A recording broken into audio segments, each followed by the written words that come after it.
নদীর ওপর ব্রিজ প্রয়োজন, কিন্তু তার জন্য জমি চাই। আর সেই জমির জন্য ডেবরার তৃণমূল বিধায়ক বাড়ি বাড়ি ঘুরছেন। কাঁসাই নদীর ওপর ব্রিজ দীর্ঘদিনের দাবি, অর্থ বরাদ্দ করে দিয়েছে পূর্ত দফতর, কিন্তু জমি জটে আটকে আছে কাঁসাই নদীর ওপর ব্রিজ। আর তাই হুমায়ুন কবির ঘুরছেন দুয়ারে দুয়ারে।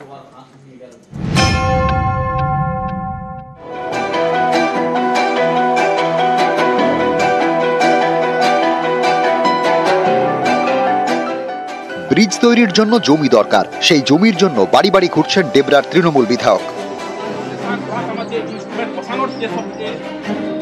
পশ্চিম মেদিনীপুরের ডেবরা, এখানকার টাবাগ এরিয়ায় গা ঘেঁষে বয়ে গিয়েছে কাঁসাই নদী।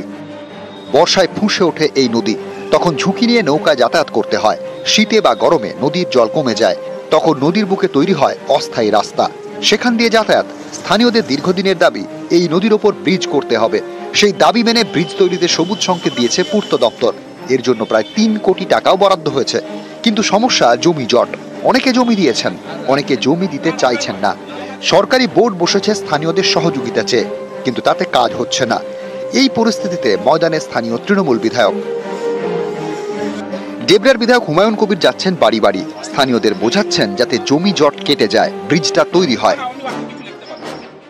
আমরা খুব চেষ্টা করছি, এখন অনেকটা ম্যাচিওর করেছে। 80% লোক যদি কনসেন্ট দিয়ে দেয় যে আমরা এই জায়গাটাকে দেবো, তাহলে আমরা এখানে ব্রিজটা করার কাজটা ত্বরান্বিত হবে এবং টাকাও অ্যালটমেন্ট হয়ে গেছে, সমস্ত অ্যাপ্রুভ হয়ে গেছে, এভরিথিং হ্যাজ বিন ডান। এখন যদি না হয় তাহলে এই যে 75 বছর ধরে যে দাবি করছে মানুষ, তাহলে সেই দাবিটা ব্যর্থ হয়ে যাবে। তারা কিছু কিছু লোক দিতে চাইছেন না জমি, তাদেরকে বোঝাতে হবে, বোঝাচ্ছি আমরা, এবং কারোরই ক্ষতি না করে আমরাকে এখানে ব্রিজটা করতে চাইছি।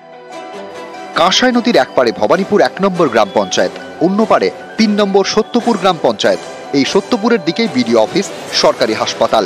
ব্রিজ হলে যাতায়াতের সুবিধা হবে। জনসাধারণের সুবিধার জন্য আমি আমার জায়গাটা দিয়ে দিলাম। ব্রিজ হোক এবং সবাই মিলে যাতায়াত করুক, গাড়ি ঘোড়া বাড়ুক, দেশের উন্নতি হোক, এই জন্যই আমি আমার জায়গা আমার সরকারকে দিয়ে দিলাম।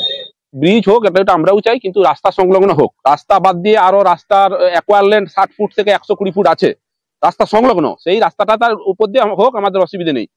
লোকের ঘর বাড়ির উপর দিয়ে যাতে না হয় বা লোকের যাতে ক্ষতি না হয়, সেটা আমরা চাই। 75 বছরের এই সমস্যা আদৌ কি সমাধানের পথে এগোবে, সেদিকেই তাকিয়ে আছে ডেবরাবাসী। পশ্চিম মেদিনীপুর থেকে দিগ্বিজয় মাহালি, নিউজ 18 বাংলা।